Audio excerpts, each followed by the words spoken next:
میں تو صرف مثال عرض کر رہا تھا اور اس آیت کی طرف توجہ دلا رہا تھا، اور موضوع ذہن میں رکھیے کہ چاہے وہ چھوٹے سے چھوٹا عمل ہو یا بڑے سے بڑا ایمان کا مسئلہ ہو، ہمیں مدد کی ضرورت ہے، اور ہمارے سامنے ہر مرحلے پر آزمائشیں ہیں، امتحانات ہیں، اور اس سب کی کلید سورہ مبارکہ عنکبوت میں ہے۔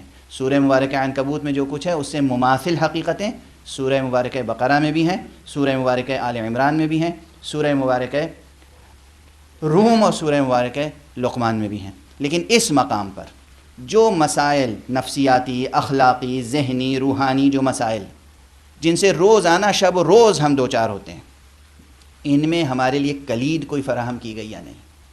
آزمائشوں میں کامیابی کے لیے، امتحانوں میں کامیابی سے گزر جانے کے لیے کوئی کلید ہمیں دی گئی یا نہیں؟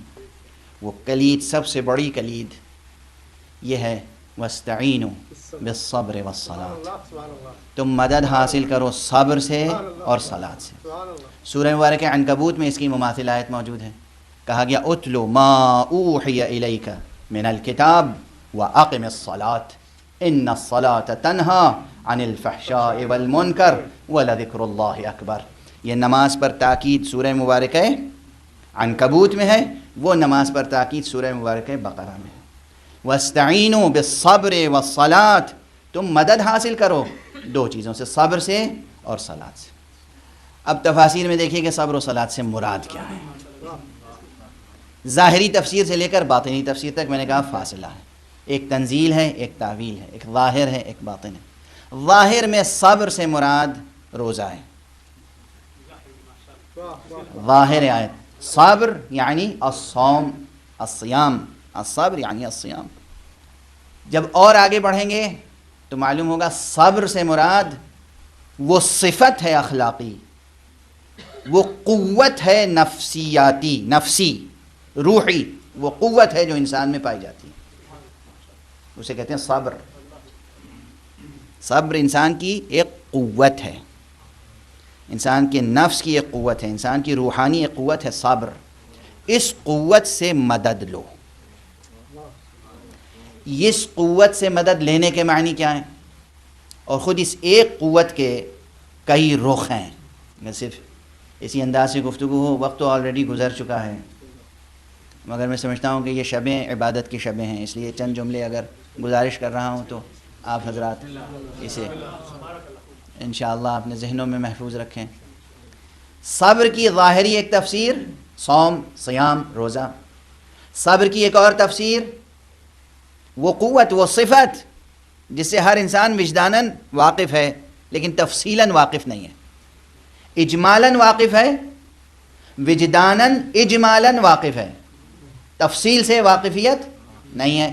یعنی کیا؟ یعنی کسی سے بھی کہیے بھیا صبر کرو، وہ جانتا ہے صبر کیا ہے، لیکن صبر کے کتنے مراتب ہیں، کتنے مدارج ہیں، کتنے اقسام ہیں، کتنے انواع ہیں، کتنے رخ ہیں، کہاں تک انسان صبر کرے تو وہ صبر کہلائے گا، اور کہاں پر یہ صبر اپنی تعریف کھو دے گا، کس چیز کو صبر کہیں گے، کس چیز کو بزدلی۔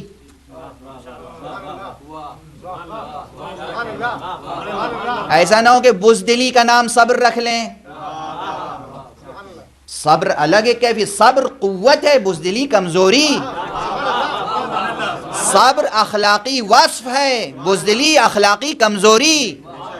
دونوں میں تضاد کا رشتہ ہے، دونوں میں تضاد کا رشتہ ہے۔ صبر کس کس طرح کیا جائے؟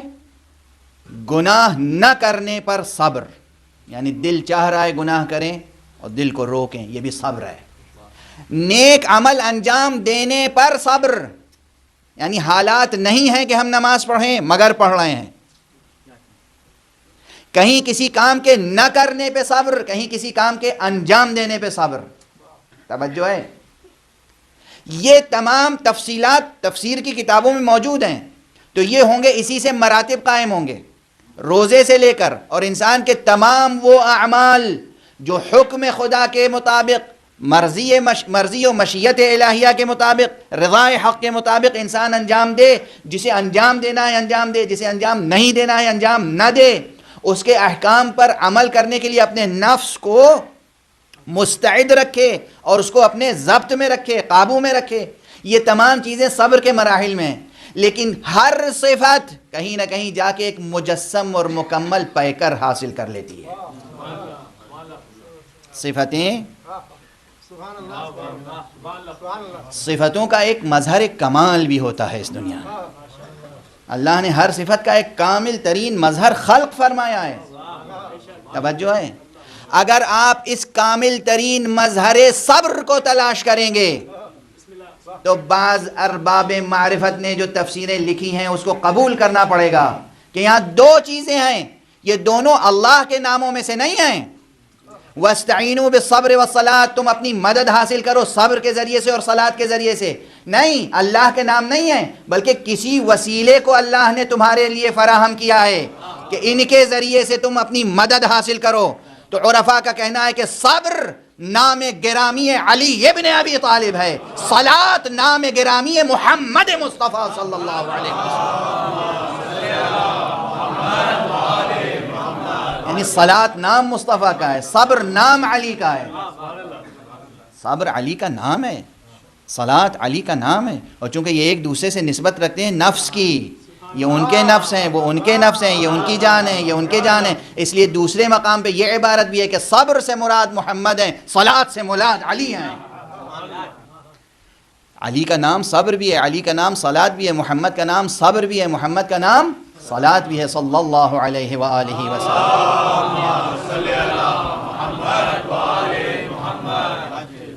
ان تعویلوں کو قبول کرنے کے لیے کوئی محظور نہیں ہے. ظاہری نظام شریعت باطل نہیں ہوتا اور مستحکم ہوتا ہے. توجہ ہے. بعض حضرات کہتے ہیں کہ تعویل کے پیچھے جانے سے ظاہر شریعت کا نظام باطل ہو جاتا ہے. نہیں، وہ تعویل باطل ہے جس کی بنا پہ ظاہر شریعت باطل ہو جائے. وہ تعویل باطل ہے جس کی بنا پر ظاہر نظام شریعت باطل ہو جائے، احکام الہی معطل ہو جائیں، حرام واجب مستحب مکروہ یہ نظام معطل ہو جائے، وہ باطل ہے. تعویل حق وہی ہے کہ جس کی بنیاد پر یہ ظاہری نظام بھی مستحکم رہے. اس لیے حقیقت صلاۃ بطور خاص صوم سمجھ میں آیا، صبر سمجھ میں آیا. صبر صفت بھی ہے اور صبر روزہ بھی ہے. روزے کو صبر اسی لیے کہا گیا ہے کہ یہ ایک مخصوص عبادت ہے جو انسان کے نفس میں قوت صبر کو مستحکم کرتی ہے. اگر جسم میں جو وائٹامنس ہیں، جو اور انگریڈینٹس ہیں، جو منرلز ہیں، یہ کم ہو جائیں تو پھر کیا کرتے ہیں آپ؟ سپلیمنٹس دیتے ہیں. یہ سپلیمنٹس جا کے اس ایلیمنٹ کو یا اس منرل کو یا اس وائٹامن کو اس کے اسٹینڈرڈ پہ رکھتے ہیں. ٹھیک ہے نا. انسان کے اندر اخلاقی صفات پائے جاتے ہیں، انسان کے نفس میں، انسان کی روح میں بہت سی قوتیں پائی جاتی ہیں. ان قوتوں کو ان کے نارمل معیار پر، مشیت کے معیار پر باقی رکھنے کے لیے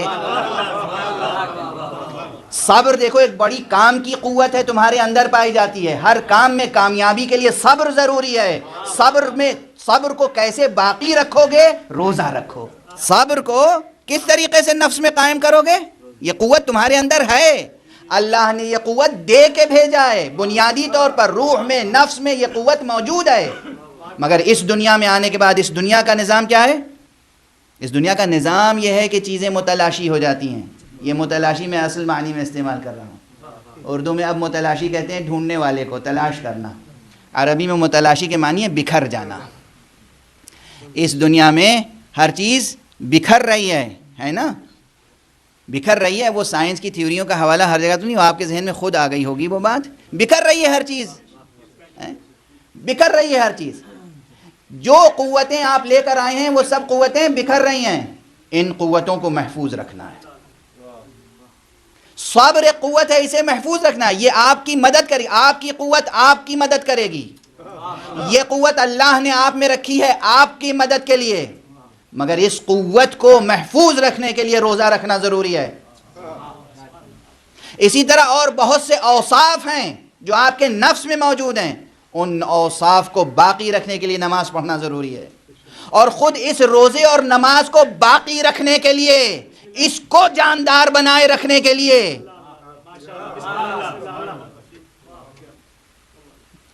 اب مثال ہی ہے، بس بچوں والی مثال ہے، کوئی بہت دانشورانہ بات نہیں ہے. لیکن میں عرض کر دوں کہ یہ دوائیں جو آپ کو ملتی ہیں، جو سپلیمنٹس ملتے ہیں، ان میں ہر ایک پہ لکھا ہوتا ہے کہ بنی کب ہے اور کب ایکسپائر ہو جائے گا. تو یہ تو مثال ہے. اور ایکسپائر ہونے کے اسباب بھی مختلف ہو سکتے ہیں، ہے نا، مختلف ہو سکتے ہیں. اب وہ بس یہ تقریب ذہن کے لیے تھی بات. یہ جتنی چیزیں ہیں، پورا نظام شریعت، یہ سب سپلیمنٹس ہیں قوت انسانی، روح انسانی میں موجود خدا داد اخلاقی صفتوں کے لیے. مگر خود اس نظام کے لیے جو چیز اس نظام کی زندگی ہے وہ ہے ولایت محمد و آل محمد، وہ ہے مودت محمد و آل محمد. یہی روزہ بے اثر ہو جائے گا اگر بغیر ولایت ہو، یہی نماز بے تاثیر ہو جائے گی اگر بغیر ولایت ہو. اس لیے ایک ربط ہے، رشتہ ہے موجود اس ظاہر سے لے کر اس باطن تک. اس لیے سورہ مبارکہ بقرہ میں بھی کہا گیا اور سورہ مبارکہ آل عمران میں بھی اور سورہ مبارکہ عنکبوت میں بھی، اتل ما اوحی الیک من الکتاب، یہ جو کتاب تمہارے اوپر نازل کی ہے اس کی تلاوت کرو. واقم الصلاۃ، اور نماز قائم کرو. ان الصلاۃ تنہی عن الفحشاء والمنکر. یہ فائدہ بتایا گیا کہ زندگی کی کن کن آزمائشوں میں، کن کن امتحانوں میں نماز مدد کر سکتی ہے. انسان بہت سی فحش باتوں میں مبتلا ہو جاتا ہے اور بہت سے منکرات میں مبتلا ہو جاتا ہے. سب سے زیادہ جو چیز ایک انسان مومن کو ضائع کر دیتی ہے وہ یہ ہے فحش باتیں، ناگفتنی باتیں اور منکرات. اس میں بہت سی چیزیں ہیں. انسان کی اخلاقیات ضائع ہو جاتی ہیں، انسان کی شخصیت پامال ہو جاتی ہے، ضائع ہو جاتی ہے، اور نتیجتاً وہ خود احساس کمتری میں مبتلا ہو جاتا ہے اور اس کا ایمان کمزور ہو جاتا ہے. فرمایا گیا کہ ان الصلاۃ تنہی عن الفحشاء والمنکر، یہ نماز انسان کو ناگفتنی باتوں سے اور منکرات سے بچاتی ہے. تجربہ کر کے دیکھیے. اور وہی کہتے ہیں کہ نماز پڑھیے نہیں، نماز قائم کیجیے.